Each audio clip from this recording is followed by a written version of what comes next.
काय गरज होती याची? हौस नडली. महिलेसोबत जे घडलं पाहून हातातील मोबाईल दूर कराल. ऑस्ट्रेलियातील शिम्पटन होहे पर्वत रांगांमध्ये दुपारच्या सुमारास एक महिला पॅराग्लायडिंग करत हजारो फूट उंचीवर हवेत तरंगत होती. हवामान स्वच्छ होतं, वाऱ्याचा वेग सामान्य होता आणि उड्डाण पूर्णपणे सुरळीत सुरू होतं. कॅमेरात तिचं संपूर्ण उड्डाण रेकॉर्ड होत होतं. महिला पुढे हवेत जात असताना मागून आलेले ते पर्यटन विमान अचानक पॅराग्लायडरच्या मागच्या भागावर आदळलं. धडक इतकी जोरदार होती की विमानाचा भाग पॅराग्लायडरच्या छत्रीत घुसला आणि संपूर्ण कापड हवेतच फाटून गेलं. धडकेनंतर पॅराग्लायडरच्या दोऱ्या विस्कटल्या, नियंत्रण पूर्णपणे सुटलं आणि महिला हवेत गोल गोल फिरत वेगानं खाली कोसळू लागली. हा सगळा प्रकार इतका अचानक घडला की काही सेकंदासाठी काय झालं हेच समजत नव्हतं. आकाशातच मृत्यूचा थरार सुरू झाला होता. धडकेनंतर परिस्थिती पूर्णपणे हाताबाहेर गेली होती.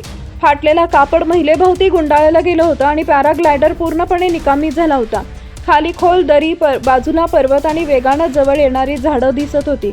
महिला सतत हवेत फिरत खाली येत होती. ती त्या क्षणी वाचणं जवळपास अशक्य वाटत होतं, कारण ज्या उंचीवर हा अपघात झाला तिथून थेट खाली कोसळल्यास बचाव होणं फार कठीण मानलं जात होतं. पण मृत्यू समोर दिसत असतानाही महिलेनं धीर सोडला नाही. महिलेनं शेवटच्या क्षणी स्वतःला सावरत तिचं इमर्जन्सी पॅराशूट बाहेर काढण्याचा प्रयत्न सुरू केला. हवेत सतत फिरत असतानाही तिनं दोऱ्यांमधून हवेत हात सोडवत राखीव पॅराशूट सक्रिय करण्याचा प्रयत्न केला. काही सेकंदासाठी ते उघडेल की नाही याबद्दलही शंका निर्माण झाली होती, कारण खाली जमीन झपाट्यानं जवळ येत होती. पण अचानक हवेत एक छोटं पॅराशूट उघडताना दिसलं आणि खाली कोसळण्याचा वेग काहीसा कमी झाला. धोका अजूनही टळलेला नव्हता. पॅराशूट उघडल्यानंतर ही महिला थेट पर्वताच्या दिशेनं जात होती. खाली उतरत असताना तिनं स्वतःचे पाय वर घेतले. काही क्षणातच ती जोरात एका मोठ्या झाडावर जाऊन आदळली. धडक इतकी भयानक होती की हा अपघात पाहणाऱ्यांना ती वाचली असेल यावर विश्वासच बसत नव्हता. काही वेळ ते झाडामध्येच अडकून राहिली. त्यानंतर तात्काळ बचाव पथक घटनास्थळी पोहोचलं आणि महिलेला सुरक्षित खाली आणण्यात आलं. आश्चर्याची बाब म्हणजे एवढ्या भीषण अपघातातून ती जिवंत बाहेर आली होती.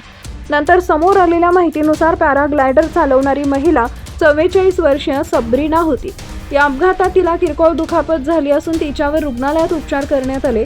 तर धडक देणारं छोटं पर्यटन विमान 28 वर्षीय पायलट चालवत होता आणि त्यानं विमान सुरक्षितपणे झेल आमसी विमानतळावर उतरवलं.